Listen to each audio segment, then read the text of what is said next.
سورۃ انا آتیناک الکوثر وقال ابن عباس شانئک عدوک. شانئک کا معنی کیا ہے؟ عدو، دشمن.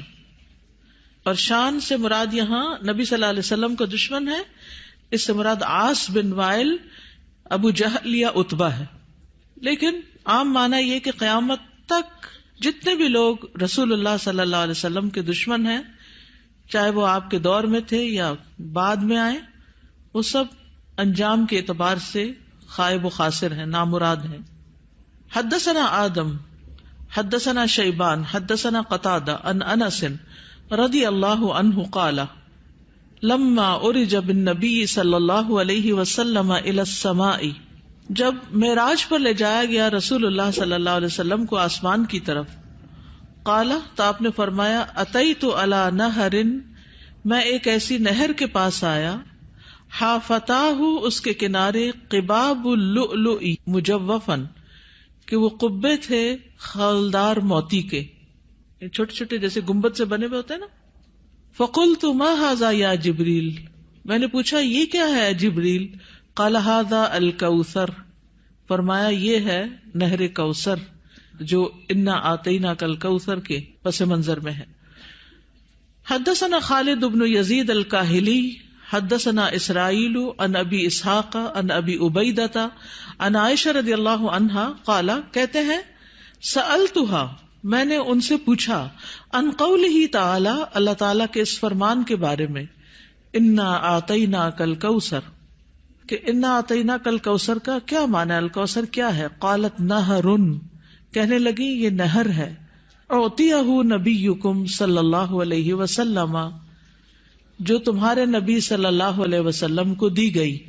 شاطئاہ علیہ در مجوف، شاطئاہ اس کے دونوں کنارے، علیہ ان پر، در موتی ہیں، مجوف خولدار یعنی اندر سے کھوکھلے. آنیتہ اس کے برتنوں کی تعداد کا عدد النجوم، ستاروں کی گنتی کے برابر ہے. ستارے کتنے ہیں گن سکتے ہیں؟ انگنت. رواہ زکریہ و ابو الاحوص و مطرف ان ابی اسحاق. تو انا آتیناک الکوثر کا معنی کیا ہے؟ بلا شبہ ہم نے آپ کو کوثر عطا کی. حدثنا یعقوب بن ابراہیم حدثنا حشیم حدثنا ابو بشر عن سعید بن جبیر عن ابن عباس رضی اللہ عنہما انہ قال فی الکوثر هو الخیر الذی اعطاہ اللہ ایاہ، کہ کوثر وہ خیر ہے جو اللہ نے آپ کو عطا کی. قال ابو بشر قلت لسعید بن جبیر، ابو بشر کہتے ہیں میں نے سعید بن جبیر سے کہا جو ابن عباس کے شاگرد تھے، فإن الناس يزعمون انه نہر، کہ لوگ تو یہ سمجھتے ہیں کہ وہ ایک نہر ہے، فی الجنت جنت میں. فقال سعید، تو سعید کہتے ہیں النہر الذی فی الجنت، کہ وہ جنت والی جو نہر ہے، من الخیر اس خیر میں سے ہے، الذی آتاہ اللہ ایاہ جو اللہ تعالیٰ نے آپ کو عطا کی. تو کوثر کا لفظ جو ہے یہ لغوی اعتبار سے کثرت سے ہے، اس سے مراد خیر کثیر ہے، جیسے کہ آگے ابن عباس کہتے ہیں. اور اس میں دوسرے معنی بھی آ جاتے ہیں، جیسے جنت میں نہر کوثر وہ اسی خیر کثیر کا حصہ ہے، یعنی خیر کثیر عمومی لفظ ہے اور پھر اس کی مثالیں ہیں جیسے نہر اور حوض وغیرہ.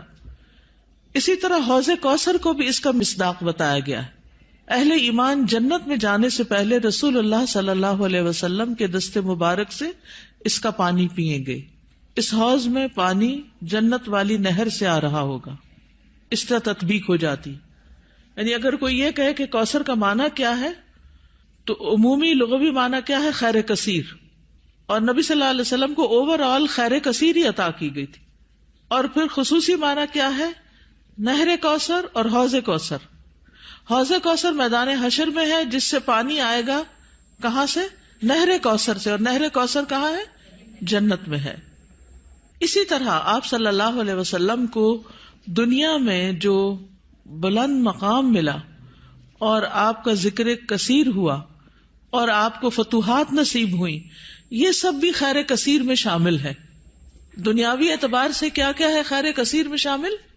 فتوحات بلند مقام اور ذکر کثیر. نہر کوثر کی خوشخبری سن کر آپ صلی اللہ علیہ وسلم بہت خوش ہوئے تھے. صحیح مسلم کی روایت ہے، حضرت انس کہتے ہیں کہ ایک دن رسول اللہ صلی اللہ علیہ وسلم ہمارے درمیان تشریف فرما تھے. آپ پر نیند سی طاری ہوئی، پھر آپ نے مسکراتے ہوئے اپنا سر اٹھایا تو ہم نے عرض کیا یا رسول اللہ آپ کس بات پر ہنس رہے تھے؟ تو آپ نے فرمایا مجھ پر ابھی ایک سورت نازل ہوئی. پھر آپ نے بسم اللہ الرحمن الرحیم انا آتیناک الکوثر فصل لربک وانحر ان شانئک ھو الابتر پڑھی اور فرمایا کہ تم جانتے ہو کہ کوثر کیا ہے؟ تو ہم نے کہا اللہ اور اس کا رسول ہی بہتر جانتے ہیں. آپ نے فرمایا بے شک وہ ایک نہر ہے، مجھ سے میرے رب نے اس کا وعدہ کیا ہے، اس میں بہت سی خوبیاں ہیں. وہ ایک حوض ہے جس پر قیامت کے دن میری امت کے لوگ پانی پینے کے لیے آئیں گے. تو حوض کوثر کیا ہے، اس کی ڈسکرپشن کے بارے میں کچھ احادیث ہمیں ملتی ہیں. ہم میں سے ہر مسلمان حوض کوثر کا ذکر تو کرتا ہی رہتا ہے یا سنتا ہی رہتا ہے، لیکن اس کی بہت سی ڈیٹیلز ہمیں نہیں معلوم، تو ان کو ذرا دوہرا لیتے ہیں. رسول اللہ صلی اللہ علیہ وسلم نے فرمایا میرے حوض کے دونوں کناروں کے درمیان اتنا فاصلہ ہے جتنا مدینہ اور صنعاء کے درمیان ہے. پھر اسی طرح یہ سطح زمین پر بہتی نہر ہے، اندر کھڈوں میں نہیں ہے.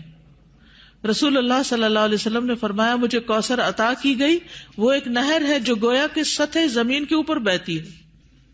حوض کوثر کی مٹی جو ہے، آپ نے فرمایا میں نے اپنا ہاتھ اس کی مٹی میں ڈال کر دیکھا تو وہ خالص کستوری کی تھی، یعنی خوشبودار. اس میں کنکریاں بھی ہیں اور وہ اس کے موتی تھے، یعنی سطح پر ہوتی ہے نا کنکریاں پانی کی سطح پر، تو وہ موتی تھے. جنت سے آنے والے سونے اور چاندی کے 2 پرنالے ہیں جو اس میں گرتے ہیں. یہ صحیح ترغیب و ترغیب سے، یعنی 2 پرنالے جو جنت سے پھوٹتے ہیں، ایک چاندی کا اور ایک سونے کا، وہ اس حوض میں گرتا ہے. حوض پر سونے اور چاندی کے برتن ہیں. اللہ کے نبی صلی اللہ علیہ وسلم نے فرمایا تم دیکھو گے کہ حوض کوثر پر سونے چاندی کے آبخورے ہوں گے جن کی تعداد آسمان کے ستاروں کی برابر ہے یا ان سے زیادہ بھی روایت میں آتا ہے. اور پھر وہ برتن جنت کے برتنوں میں سے ہوں گے. کسی نے عرض کیا یا رسول اللہ حوض کے برتن کس طرح کے ہوں گے؟ آپ نے فرمایا اس ذات کی قسم جس کے ہاتھ میں میری جان ہے، اس کے برتن آسمان کے ستاروں سے بھی زیادہ ہوں گے. ستارے بھی ایسی اندھیری رات کے جس میں بالکل بادل نہ ہو. پھر وہ برتن جنت کے برتنوں میں سے ہیں. اس کا پانی ٹھنڈا میٹھا اور خوشبودار ہے. رسول اللہ صلی اللہ علیہ وسلم نے فرمایا میرا حوض عدن اور عمان کے درمیانی فاصلے جتنا ہے. حوض کا پانی برف سے زیادہ ٹھنڈا، شہد سے زیادہ میٹھا، مسک سے زیادہ خوشبودار، اس کے آبخورے آسمان کے ستاروں کے برابر ہیں. اور ایک جگہ دودھ سے زیادہ سفید بھی آتا ہے. آئس کریم کیا چیز ہے اس کے مقابلے میں؟ پھر جو ایک گھونٹ بھی پی لے گا کبھی پیاسا نہ ہوگا، اس کے چہرے کا رنگ کبھی سیاہ نہ ہوگا. سبحان اللہ، یہ تاثیر ہے اس کی. دنیا میں کئی ٹوٹکے کرتے رہتے ہیں، یہ کھا لو، وہ پی لو، یہ لگا لو تاکہ رنگ صاف ہو جائے. اس کا ایک گھونٹ پی کر انسان خوبصورت ہو جائے گا. اس نہر پر پرندے بھی ہیں، فرمایا ان کو کھانا اس سے بھی زیادہ خوشگوار ہوگا. لیکن کچھ لوگ حوض کوثر سے محروم رہ جائیں گے. وہ کون ہیں؟ جو بدعت کرنے والے ہیں، جنہوں نے آپ کے بعد دین کو تبدیل کر دیا. آپ فرمائیں گے یہ دور ہو جائیں، دور ہو جائیں.